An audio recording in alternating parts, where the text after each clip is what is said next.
The only difference today is, we believe in lead generation. So having a dedicated person that can call and set up appointments for us, purchasing leads, if it seems like a great deal, investing into the business. So for the people that's watching, because I work with a lot of the newer people, right? Mm-hmm. Let's point out something real quick. Y'all said about 5 months before y'all got your first contract. Here we are now, a multi-million-dollar company. Please stop quitting, y'all, just because it ain't as easy as you thought it was going to be when you get started, because you might be missing out on your $1 million opportunity. Yeah.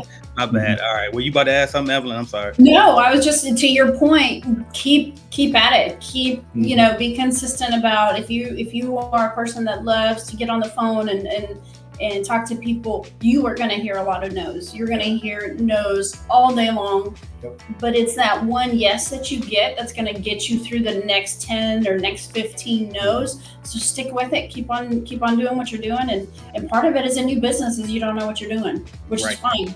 Right. As long as you can get to the resources, as long as you know where to look for the answers. There's so many resources that we have today. Headed to the top, there ain't none of y'all stopping me. Used to say I never get a ring, Charles Barkley. Now I got a wife, got kids, own property. Bubble-eyed beans that look like that be watching me. Okay, I lied about the beans, but that was hard though. I'm still in that black act, but she starred though. Cause that's all it takes. I'm flashing for. I'm on my grind, not no more. What's up, y'all? It's AJ Simmons here, founder of the Clean Biz Network, and I am the Clean Business Goat. And today, I am excited to bring you another great podcast episode because I have some great guests, and let me tell you about them. I got a chance to meet them back in 2021 at Ricky's first Cleaning and Cocktails event. It was during the cocktail hour, and I was just kind of lost, moving around, looking for somebody to talk to, and this nice couple here was nice enough to talk to me. And I started hearing them, and I was listening to them talk more. And they kind of blew me away with this story. So I was like, you know what? I got to get them on for an interview. And I don't know, it was Cleaning and Cocktails. So I'll just blame it on the alcohol for why it took this long for us to finally get you on. But either way, you're here now. So thank you so much for coming on. And so without further ado, please welcome the owners of Express Commercial Cleaning, Evelyn and Dan Tavernier. Hopefully I said the last name right. How are y'all? That's perfect. Perfect. Well, welcome aboard. And so I always start the episodes out with this number one question, which is, if you don't mind sharing about how much you're doing right now as far as revenue goes with your cleaning company. Perfect. Yeah, thank you so much for having us. And yeah, gosh, it's hard to believe that it's been a few years. It was a great first event. So excited to be on your show and share our story a little bit. As far as where we are today, we are looking at probably landing somewhere in the 3.5 million for this year. As far as headcount goes, we are right at 100 or slightly right under, depending on the payroll. So that's kind of where we're at today. Wow, that is amazing. So we're going to jump into all of that. But before we do that, let's go ahead and slow it down and rewind. And just each one of you, please tell me a little bit about your background, where you're from, the whole gist. Okay. I'm Dan Tavernier. I was born in Portland, Oregon. Moved here probably in 1998. And, background has always been wanting to be an entrepreneur. Always wanted to work for myself. Working jobs was a little tough for me. So. Yep, and I'm Evelyn Tavernier. Been here in the U.S. since I was six and a half years old. Came from Guatemala, Central America. Been migrated here then with my mom, and have just always stayed in the Central Texas area. And matter of fact, that's where we met. Went to school here, went to college here, graduated, got my undergrad in accounting with a business administration major. And so just stayed in the Central Texas area, worked various accounting jobs. I've been a controller, financial analyst, did kind of all of it. And then decided to start our own business in 2008. Okay, sounds good. Now, what were you guys doing before you started the cleaning business? I was working at a trophy and awards store. Yep, and I was working at I'm trying to think of, it was a manufacturing plant, and basically I was the assistant controller there. Gotcha. So that made me wonder, was that y'all first contract? Was that manufacturing plant? It was one of them. It was Okay. we came back a few years later and worked there and we're cleaning there, but that wasn't the first one. Gotcha. Nice. Okay. Well, we'll get into that in a minute. Now, whose idea was it to start the cleaning business? I would say it was Evelyn's idea to start the cleaning business, but that was after she saw that I started my own auto detail business probably 3 years prior. And, Gotcha. I could only do so much on my own, and, the margins weren't great. And, with a family, 2 kids, stuff like that, it just wasn't going to work. But she saw that it could be done and we could do this on our own. But the detailing was just not the industry. Gotcha. So did you Yes. guys like? Yeah, he was in that industry, and he was very good about his quality, and that's actually one of the things that helps us out now is the quality of work that he was putting out. And I saw that, and the only limitation was that it was essentially a one-man operation. I still had my full-time job, and I still was working, but then I was like thinking, well, if he's strong in this area, and with my business knowledge, my business acumen, how could I help him to either grow his business or to help and do something for ourselves? Mhm. And so, yeah, I just realized that, okay, one person can only do so much. And he was busy and just cranking out car after car and, trying to keep, help our bills from getting paid. And so I said, well, what if I helped you in the business? What if I, on my spare time helped you however on the back end, the business side of things with books, numbers, stuff like that. And so it was kind of realizing that together we can accomplish so much more versus him going on his direction and me maybe starting my own thing somewhere. It was just coming together and realizing, what, he's got his strengths and they're awesome, but what if I add this level to it or this layer to it, and something that maybe he's not strong on the book end or on the back side of the house, maybe I can help with that. And so it was kind of neat how we kind of just it evolved from just him, but it definitely started with him and his entrepreneur to get together and do this. Gotcha. So with that said, so did you kind of start off as an auto detailing and cleaning company, or was it just straight, nope, we're going straight to cleaning from now? Yeah, it was needing to get full-time jobs. So the detailing kind of went away. Yeah. And then 2008 happened and everything started crashing. And then it became, do we want to look for another job? Right. Or do we just want to take the risk and do something? Mm-hmm. Gotcha. So did you at start that point to where she decided, that's when she said, I think we should do some cleaning. And then we sat down and said, well, what kind of cleaning? Residential, commercial, what side of it did we want to be on? Then we leaned more heavily towards the commercial because contracts in place, keys in hand, there weren't going to be any last minute cancellations, it was just stable. It was good, steady work. I mean, you can build on it on a monthly basis and just continue building and building off of what you already have. And it was very different. As the cleaning industry is such a huge umbrella that has so many tangents, and you can be an expert in, you can do clean room cleaning and you can do data center cleaning and you can have a lot of success in residential as well as commercial. And then so for us it was thinking about really the two maybe dividing lines that we still see today are residential and commercial. And so we chose strategically to go after commercial because of the contract, because of the security that's in place. You're trusted with keys most times. The customer knows when you're going to come out, what time you're going to come out. As with residential, sometimes it can be a little, shaky depending on if you've got last minute cancellations, if they've got family or they forget to leave a key under the plant or whatever. And so it just felt for us a little more secure. But like I said, you could have success, and there's many companies that are much, much bigger than us and have seen tremendous success in the residential cleaning. Yeah, I love it. So now here's my next question. How did y'all even know that back then? Like, because, the internet was around, but it wasn't like, today you just go on YouTube and find anything pretty much, right? Or even regular social media, right?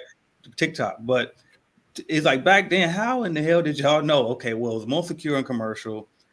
There's residential stuff. I can see the variables in there that might hinder us. Like, how did you know? Was there a mentor? Did you watch somebody else? Like, how did y'all know that? I want to say, I think it was a story when she was working at an office building and noticed the people that were coming in to do the cleaning. And gotcha. I don't remember if she talked to them about the business or, was just picking their brain because she was there late one night. Mm-hmm. But I want to say that that's where the idea came from. Yeah, I think so. I've always worked in, if you work in accounting, you're always in an office of some sort. And so I would, stay late sometimes and see the cleaning crews come in and, very friendly, come in while I'm still there and cleaning, do their thing. And so just, on occasion, just you go, you say hi, you greet them, and then, that evolves to knowing their name, knowing about them, which then evolved into, do you like what you do? What do you like about it? And I don't know, I guess, if we're fortunate, because if we had gotten in touch with someone there that was doing the work, but they were a disgruntled employee or they weren't having a great day, that could have impacted me in such a huge way. And so I'm so thankful that, they were happy. They liked what they did. They loved the ability to work at their pace, essentially. And so there's a lot to be said for that. A lot of comfort in kind of going at your own pace, your own rhythm. It's peaceful. It's just you, if depending on how that building was at that point divided up, he probably had the entire floor to himself. And so basically he was like, in and out, go in, do my thing. I'm going to be here, for the rest of the night on this floor. And so it just seemed like he was really at peace with what he did. I was like, that's awesome. And he's taking care of us, doing a great job, and he loves what he does. And so obviously that's contagious. Yeah. So I was like, man, so right off the bat, I started getting this like warm feeling like, okay, this person they like what they do. They come in and they're consistent and do it day in, day out. This is awesome.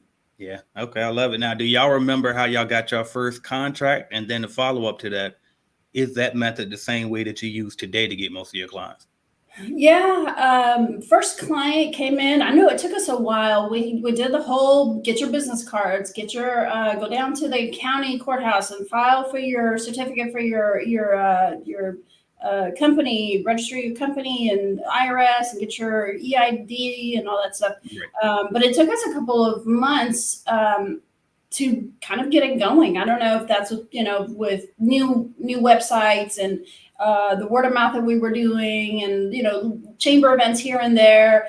But it wasn't until probably 5 or 6 months in that we truly got our first customer. So it took, I feel like it took a little while to get when I say first customer, it took us a while to get our first dedicated monthly contract customer, right? We had one time projects up until then, like go do a warehouse cleaning and, or, go sweep out this office, go do little things like that. But it's in terms of getting our first opportunity, it took us about 5 or 6 months. Mm-hmm. And then what was the other side of the question? Oh, are we still doing that today? Right. The way that you found the first one, is that the same way you find most of them now? Yeah, basically. We still get out there. We still do chamber events. We still do, our website's still prominent. It's still out there. The only difference today is, we believe in lead generation. So having a dedicated person that can call and set up appointments for us, purchasing leads, if it seems like a great deal, investing into the business. So I guess the only difference there is when you're first starting out, you may not necessarily have the budget to invest in your business. But as we have grown, we've realized that you have to continue to invest in your business. You have to continue growing it, nurturing it so it can grow. Yeah, I love it. Now, when it comes to pricing, is there like a particular average profit margin that y'all try to see on each individual account? That's a difficult question to answer because, as you know, that different lines of business like floor work, I'll let you talk about floor work. Floor work, depending on square footage, there's a margin that we want to keep. Construction cleans, same kind of thing. How large is the team needed? Is it going to be like a 1,500 square foot something, or is it going to be a 45,000 square foot something? Is this going to take 4 hours, 6 hours, or is this going to take a week and a half? Yeah. There are just a lot of variables in that. Mm-hmm. For sure. Yeah. Okay. And I was going to say one thing I want to highlight, because I glazed past that. For the people that's watching, because I work with a lot of the newer people, right? Mm-hmm. Let's point out something real quick. Y'all said about 5 months before y'all got your first contract. Here we are now, a multi-million-dollar company. Please stop quitting, y'all, just because it ain't as easy as you thought it was going to be when you get started, because you might be missing out on your $1 million opportunity. Yeah. My bad. All right. Were you about to add something, Evelyn? I'm sorry. No, I was just, to your point, keep at it. Keep, be consistent about if you are a person that loves to get on the phone and talk to people, you are going to hear a lot of no's. You're going to hear no's all day long. Yep. But it's that one yes that you get that's going to get you through the next 10 or next 15 no's. So stick with it. Keep on doing what you're doing. And if I had given up in the early days and somebody didn't want to talk to me about cleaning, and we wouldn't be here. That's the fact of the matter, right? So if you stick with it, what's that one saying? When you give up is when you are right on the verge of making it, oftentimes. Yeah, I love it. I love it. Now, are you looking to start your own cleaning company? Or maybe you started your cleaning company, but you just need a support group, some mentorship, some guidance. Hell, a bidding calculator just to help you know if you're pricing the job correctly. Join us at cleanbiznetwork.app. That's www.cleanbiznetwork.app today and get on the right track with your cleaning company. We have everything you could possibly need to get you going in the right direction, and see why we've been the leading cleaning business consulting company for the past 5 years, and why they call me, AJ Simmons, the cleaning business GOAT. So I can help you just like I've helped, and my company has helped thousands of other people start and grow their cleaning companies. Go to the #1 source today, www.cleanbiznetwork.app. Thank you. I imagine that you guys started off working in the field at first, cleaning yourselves. And then at some point you figured something out and realized, okay, we have to work on the business, not in the business. So can you kind of talk about like how you went through that transition? It was to the point to where we were still doing office cleanings. We were still, doing construction cleanings. We were still small enough to where we probably had 2 or 3 employees plus Evelyn and I. Yeah. And we just got home one night and said, this is not going to work. We've got to figure out how to ramp this up, and that goes hand in hand with one of the hardest things to do is to let go. Yeah. To hire people, is to put people in your place, especially when you're first starting out, you want to keep those relationships that you just, 3 months in, new signed contract. Yep. Now I'm going to put somebody new in there. So, and trust that they're going to do everything you promised that they would do, right? Or hope that they do at least what you have been doing. Exactly. Right. Yeah. So.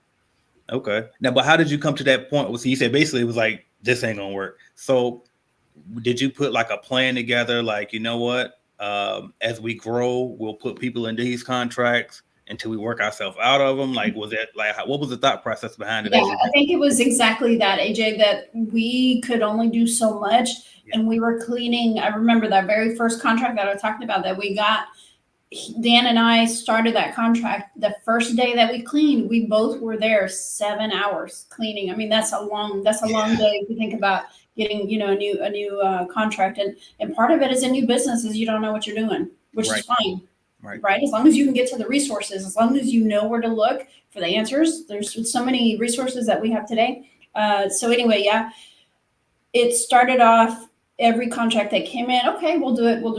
We got to a point to where I think 2 years? Right at 2 years in, where we got we had gotten little contracts over time, but then we got another one, which, was kind of another nice one that came in. And that one we said, wow, with this one, I think we can hire Dan full time. Yeah. And so we hired Dan full time. And the interesting thing about that was that, okay, now we know Dan is full time. His hours are loaded. His day is loaded.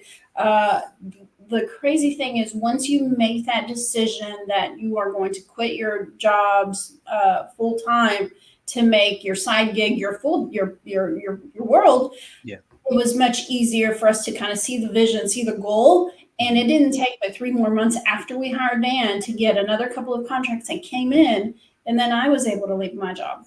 Okay. And so all up until that time, so those 2 years, we had been running full-time jobs, cleaning on the side at night, weekends. And I mean, talk about a grind, talk about a hustle. That's my definition of hustle, right? We did it. And in a sense, it's kind of doing it the hard way, because had we had funding, had we had a budget, we could have left our jobs and just done this full time. But you don't know if you would have been able to make it if you had something there to rely on, or maybe we wouldn't have been as aggressive in growing and selling if we had something reliable, funds there to rely on. And so I think it worked out the best way it possibly could. So yeah, within 3 months after we hired him, we were able to hire me full time and then go from there. Then we got, not too much long after that, we were thinking, okay, now we've got Dan's full time, I'm full time. Contracts still kept coming in. And so not long after that was another kind of monument or milestone where we said, okay, from this point on, draw a line in the sand. Everything that comes in, we're going to have to contract out, because there's only so many number of hours in the day, and he's cleaning all he can, I'm cleaning all I can, and somebody needs to work on the accounting, and somebody needs to work on the operations. And so, yeah, we started hiring, and that was the next best thing after we both got hired, was realizing, okay, we need staff, we need help. Yeah, and that's perfect segue, because that's my next question. Speaking of hiring, so did you do 1099 contractors? Do you do W-2 employees? Combination of both? How did that go? Early on, we did subcontractors. Okay. And, that worked out well with us. What happened was we got our hands slapped a little bit. We went through an audit with the Department of Labor, and they came down on us here in Texas, and they said, because they've got a few different criteria, and they essentially broke it down and just said, if you are telling your team where to go, where to be, what to wear, if you're providing training, they need to be paid as a W-2. And so, it wasn't the fee, the penalties that we paid wasn't that much, but it was more of a valuable learning lesson for us. And I'm sure you could do it a different way, or we could have made the subs carry insurance, etc. But so for us, it was like, there's a lot to be said for this W-2 model. We can train the way we want, and so that's the path that we decided to go, and that's the path that we're still on today, is the W-2 employee path. Nice. I love it. Okay. So that means y'all don't be surprised if I hit y'all up for like W-2 questions and stuff when I get people asking me, or if somebody get audited. Y'all the second people I came across that actually got that audit. So sales tax audits. So yeah, I'm there. I can be your audit girl. Okay. Appreciate it. All right. So now I was looking at your website and I noticed that a couple of things. So first off, I noticed that you only focus on like commercial cleaning and the complimentary services that come with that. On your booking form, it only says 3 times a week or more. It doesn't say anything about 2 times, 1 time, or any of that. So like, is that, first off, are you only offering services to contracts for 3 times a week and bigger? And then if that's so, why are you going that route? Right. So that's very intentional, very strategic on our part. We learned, if nothing else, from COVID, we learned that it's hard to get someone motivated about going to work for 2 or 3 hours a week. Yeah, that's hard. And to this day, we still have some accounts where we do that. And I will tell you, some of the ones where we are struggling with the most, or sometimes where they're the most challenging, are those accounts where it's just a weekend clean. And I don't know about you, but I like my weekends.